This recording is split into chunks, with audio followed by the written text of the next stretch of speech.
કેમ છો મિત્રો? મજામાં?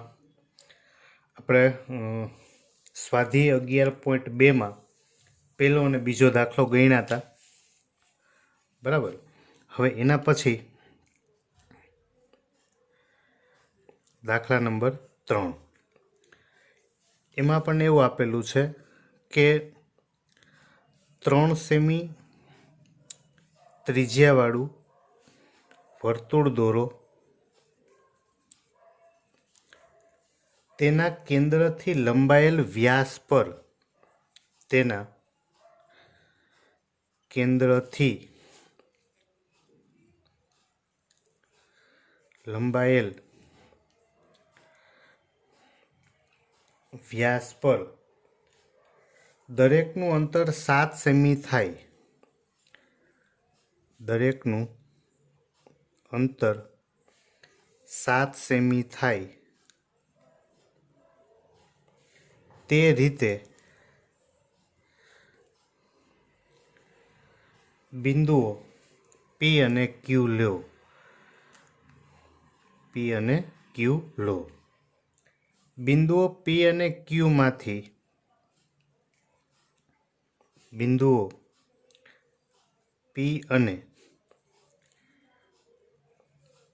માંથી વર્તુળને સ્પર્શકો દોરો.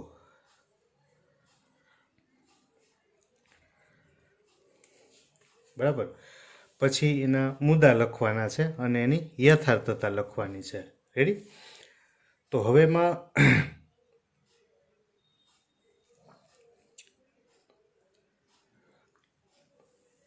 સૌથી પહેલા તો પક્ષમાં તો આપણી પાસે આપેલું છે કે 3 સેમી ત્રિજ્યાવાળું વર્તુળ છે. કેન્દ્રથી એક લંબાયેલો વ્યાસ ઉપર દરેકનું અંતર 7 સેમી થાય તેવી રીતે P અને Q બિંદુ આપેલા જ છે.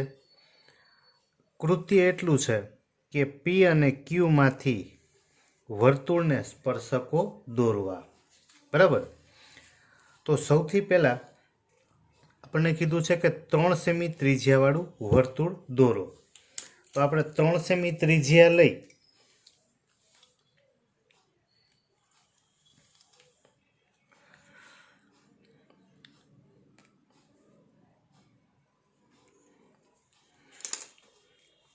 આપણે આ 0 થી 3 સેમી ત્રિજ્યા લીધી,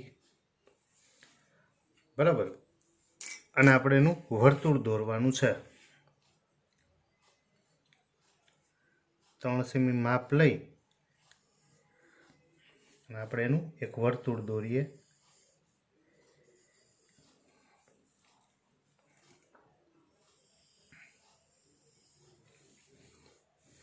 હવે તેના કેન્દ્રથી લંબાયેલ વ્યાસ ઉપર આને આપણે વ્યાસ દોરી દઈએ. આ વ્યાસ, બરાબર. ધારો કે એ જે વ્યાસ છે એને આપણે માનો કે હું અહીંયા R નામ આપી દઉં, અહીંયા નામ આપી દઉં S. તમે કોઈ પણ નામ આપી શકો. હવે એમ કીધું છે કે વ્યાસ ઉપર દરેકનું અંતર 7 સેમી થાય એવી રીતે P અને Q બિંદુ લ્યો. તો આ કેન્દ્રથી 7 સેન્ટીમીટર દૂર, બરાબર, કેન્દ્રથી 7 સેન્ટીમીટર. એવી રીતે આ બાજુ પણ કેન્દ્રથી કેટલા સેન્ટીમીટર? 7.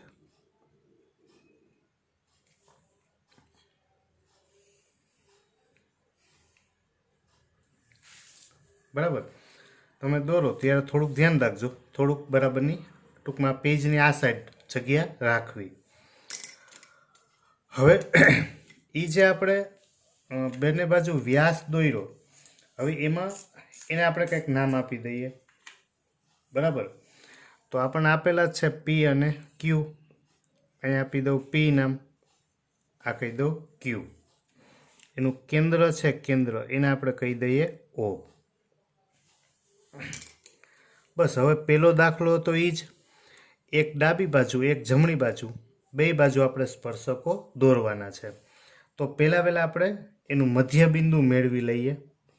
મધ્યબિંદુ મેળવવું હોય તો અડધા કરતાં વધારે માપ લઈ, અડધા કરતાં વધારે O અને Q ઓ અને ક્યુનો આપણે લંબ દ્વિભાજક દોરવો છે. તો આપણે અંદાજે અડધા કરતાં વધારે માપ લઈ અને ઓને કેન્દ્ર લઈ એક ચાપ આપણે ઉપર દોરશું અને એક ચાપ દોરશું આપણે નીચે. એવી રીતે ક્યુને કેન્દ્ર રાખી ક્યુને એક ઉપર ચાપ દોરશું અને એક ચાપ નીચે દોરશું. સેમ એવી જ રીતે આ પણ અડધા કરતાં વધારે થવાનું છે. તો એક ઓમાંથી ચાપ ઉપર નીચે. એવી રીતે પીને કેન્દ્ર રાખી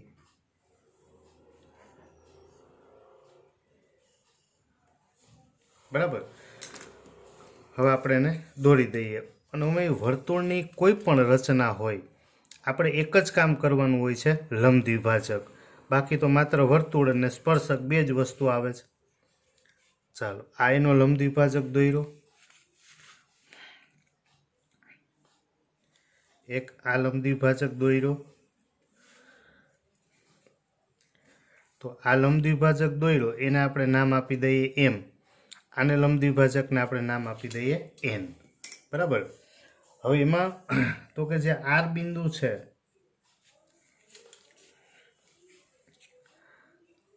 આ આર, બરાબર. હવે આપણે એનને કેન્દ્ર લઈ લઈએ.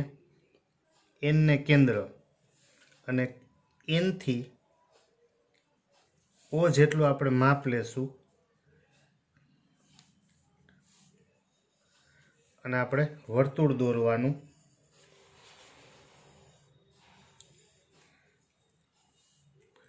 તો આપણે વર્તુળ એક્ઝેક્ટ ક્યુમાંથી પસાર થાય છે. એનો અર્થ એવો થાય કે લંબ દ્વિભાજક છે એ સાચો છે. એવી રીતે એમથી આપણે પી જેટલું માપ લઈ અને વર્તુળ દોરીએ બીજું.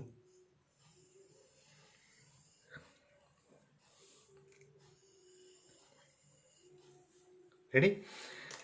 એટલે આપણને એક વર્તુળ આપેલું હતું અને બે મધ્ય બિંદુ મેળવી અને બે લંબ દ્વિભાજક દોરી દીધા એટલે બે વર્તુળ બની ગયા. ટૂંકમાં એક વર્તુળ આપેલું છે અને બાકીના બે વર્તુળ આપણે દોરવાના છે.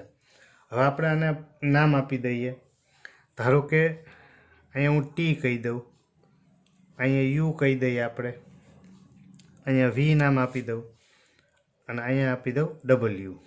બરાબર. તો બસ હવે એને સ્પર્શકને ખાલી જોડી દઈએ. તો અહીંયા આ વીમાંથી આપણે જોડશું ક્યુમાંથી.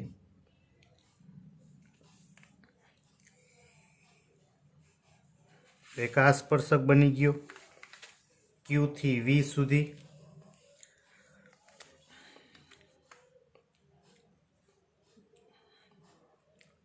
આ બીજો સ્પર્શક બનશે ક્યુ ડબલ્યુ. પછી પી માંથી જોડશું આપણે. પી માંથી આપણે સ્કેલને આવી રીતે જ રાખશું. બરાબર. એવી રીતે મતલબ કે આપણે આમ નીચે રાખવાની, અહીં ઉપર નહીં. બરાબર. એવી રીતે અહીંયા પી માંથી આપણે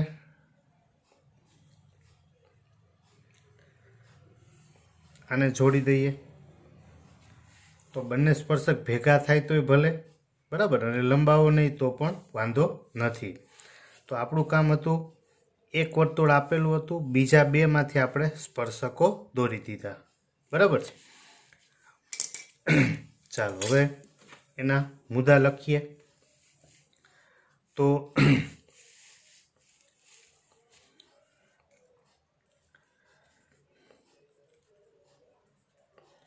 સૌથી પહેલા આપણે ઓ કેન્દ્ર અને 3 સેમી ત્રિજ્યાવાળું વર્તુળ રચો અથવા વર્તુળ દોર્યું. બરાબર. એના પછી આરએસ આપણે વ્યાસ દોર્યો. આરએસ વ્યાસ દોરી તેની બંને બાજુ તેની બંને બાજુ OP બરાબર OQ બરાબર 7 સેમી થાય તે રીતે બિંદુઓ P અને Q લો. બરાબર, આપણે વ્યાસ દોર્યો, પછી એની બંને બાજુ OP બરાબર OQ બરાબર 7 સેમી થાય તેવી રીતે બિંદુઓ P અને Q લીધા. એના પછી OP નો લંબ દ્વિભાજક દોરી. OP નો લંબ દ્વિભાજક દોરી તેનું મધ્ય બિંદુ M અને OQ નો લંબ દ્વિભાજક દોરી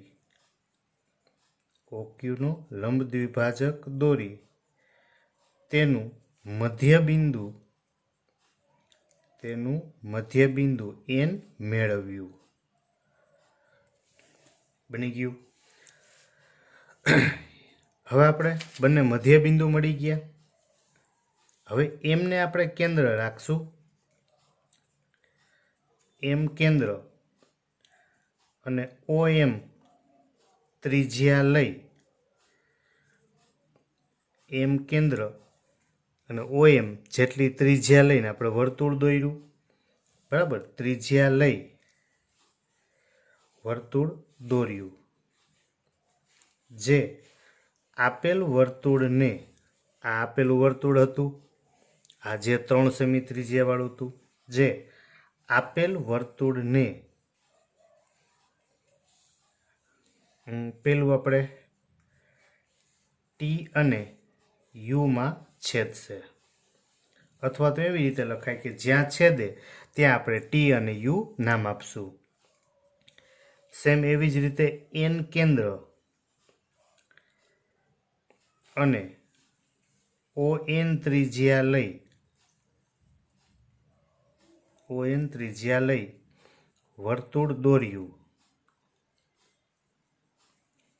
બરાબર, જે આપેલ વર્તુળને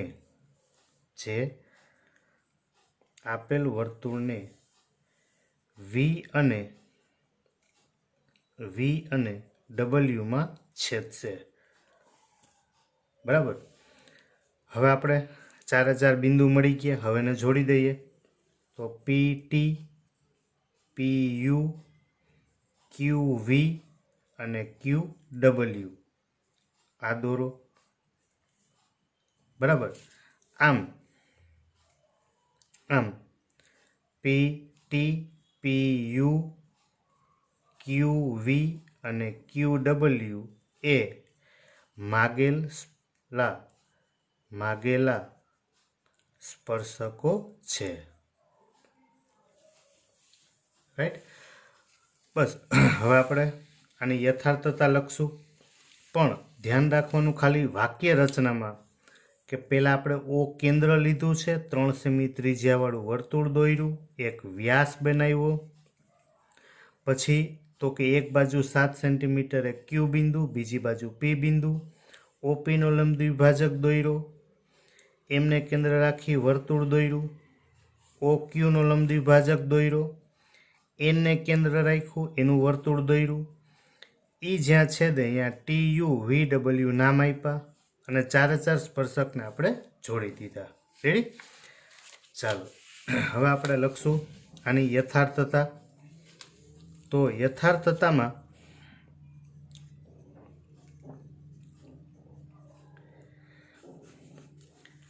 તો કે બધામાં એક જ સરખી વસ્તુ છે કે આપણે ત્રિજ્યા જ દર્શાવવાની હોય છે. બરાબર, તો આમાં આપણે જોઈએ તો એક ત્રિજ્યા છે OV, બીજી ત્રિજ્યા છે OW,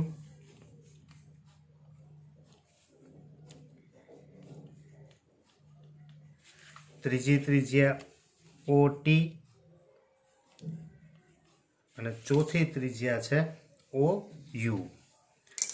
બરાબર, હવે આપણે એની યથાર્થતા લખશું તો સૌથી પહેલાં આપણી પાસે બધામાં એક જ સરખી રીત છે કે એક કાટખૂણો હોય અને એ અર્ધવર્તુળનો અંતર્ગત ખૂણો હોય.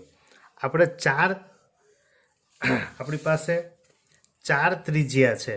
આપણે લખવાનું છે કોઈ પણ એક જ માટે. દાખલા તરીકે આપણે એક માટે લખીએ તો પી, ટી અને ઓ. આ વર્તુળ છે, વર્તુળ આ વ્યાસ છે. તો પી, ટી અને ઓ ખૂણો પી, ટી, ઓ અર્ધવર્તુળનો અંતર્ગત ખૂણો છે. બરાબર. માટે ખૂણો પી, ટી, ઓ આ કેટલા થશે તો કે 90. અર્ધવર્તુળનો અંતર્ગત ખૂણો કાટખૂણો હોય. બીજું આ ઓટી છે, ઓટી એ વર્તુળની ત્રિજ્યા છે. તો બધામાં એક જ સરખી યથાર્થતા હોય છે. એક અર્ધવર્તુળનો અંતર્ગત ખૂણો હોય અને એક ત્રિજ્યા હોય. ઓટી વર્તુળની ત્રિજ્યા છે જે સ્પર્શકના સ્પર્શ